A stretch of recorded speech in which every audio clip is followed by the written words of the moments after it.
عمران خان 6 حلقے اس لیے جیت گئے، ایک تو 6 حلقوں میں وہ خود کھڑے ہو گئے، جہاں جہاں انہوں نے اپنے لوگ کھڑے کیے ان کو پتا تھا کہ وہ پٹ جائیں گے، وہ پٹ گئے۔ یہ کوئی انوکھی بات نہیں ہے۔ پاکستان مسلم لیگ کے ایک سینئر رہنما جاوید ہاشمی جب افتخار چودھری کی بھینچ چڑھے، 4.5 سال ضمانت نہ ہوئی، اس کے بعد جب وہ آئے تو وہ ایک پارٹی کے پلیٹ فارم پہ کتنے حلقے جیت گئے تھے۔ مزہ تو تب آئے گا جب میاں آئے گا، تو یہ ان کو پتا تھا۔ میاں صاحب کب آ رہے ہیں؟ میں مکمل کر رہا ہوں، تسی میرا خیال ہے ایئرپورٹ جانے کی تیاری کر رہے ہیں۔ وہ ان کو پتا تھا کہ میں ہار جاؤں گا اور خود کھڑے ہو گئے۔ میاں صاحب نے تو اپنے بازو پیش کیے نا، اپنی جماعت کے لوگ آئے، شجرا بی بی آ گئی، ایک خاتون اٹھ کے الیکشن لڑتی ہے۔ تو اب جب دوبارہ یہ چھوڑیں گے سیٹیں تو پھر ورکر بامقابلہ ورکر ہوگا تو بات سامنے ہو جائے گی۔ یہ کوئی بڑی بات نہیں ہے۔ نواز شریف کی جماعت کے سینئر نائب صدر جاوید ہاشمی اتنی سیٹیں جیت کے تھے اکیلے، تو یہ جیت گیا چیئرمین پارٹی کے۔ مریم صاحبہ میاں صاحب کو اپنے ساتھ واپس لائیں گی؟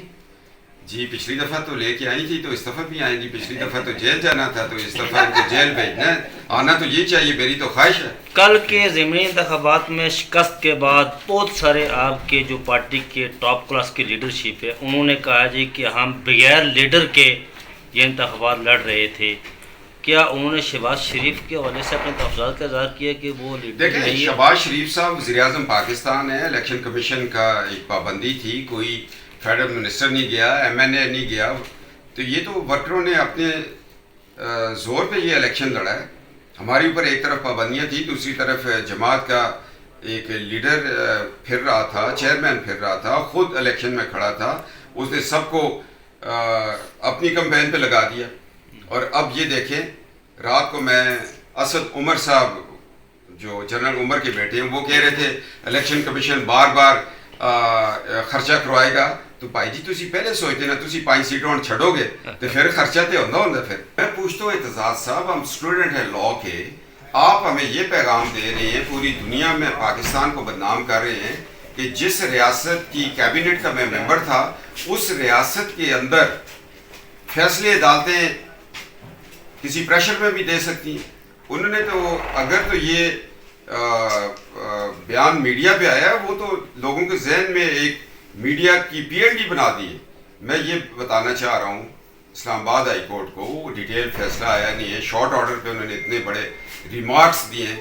کیا وہ جو ایک الیکشن وہ ہار گئے تھے، ضمانتیں ضبط ہو گئی تھی، اس کی بکس میں کیا ہے، نواز شریف صاحب کی بکس میں کیا ہے؟ اگر یہ تھا تو جب نواز صاحب اٹک قلعے میں تھے تو آپ بھی تو ان کے وکیل بن کے گئے تھے، تو اس وقت آپ نے اس طرح مشرف کے خلاف کوئی بات نہیں کی۔ جب کہ عدالتیں انصاف دے رہی ہیں اور آپ عدالتوں کو کر رہے ہیں، اور ان عدالتوں میں جن میں 40 سال آپ مائی لارڈشپ کے جو نعرے ہیں وہ لگاتے رہے، ان پہ عدم اعتماد کر دیا آپ نے۔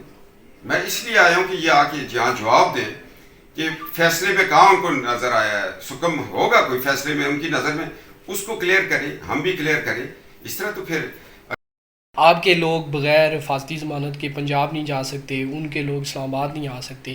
آپ خود بھی پنڈی سے جو ہے وہ آپ نے بیل کروائی ہے، 2 دن کا بھی یہاں سے میاں جاوید لطیف صاحب نے بیل کروائی ہے، رانا ثناء اللہ صاحب کے وارنٹ جو ہے وہ لاہور ہائی کورٹ نے معطل کیے ہیں۔ تو یہ کب تک یہ سلسلہ جاری رہے گا؟ دیکھیں جی، یہ سلسلہ میثاق جمہوریت جب لکھا گیا تھا نا، اس وقت اس میں ایک یہ بات بھی تھی کہ یار یہ جو روایتی قسم کے مادر ملت کو بل چلا گیا تھا بجلی کا، لیاقت علی خان پہ کیس ہو گیا، یہ روایتی ایک گجرات کے بہت نامور چودھری ظہور الہی تھے، ان پہ بھینس چوری کا مقدمہ ہو گیا تھا۔ اس طرح کے مقدمات کو ختم کر دیا جائے، میثاق جمہوریت یہ کہتی تھی۔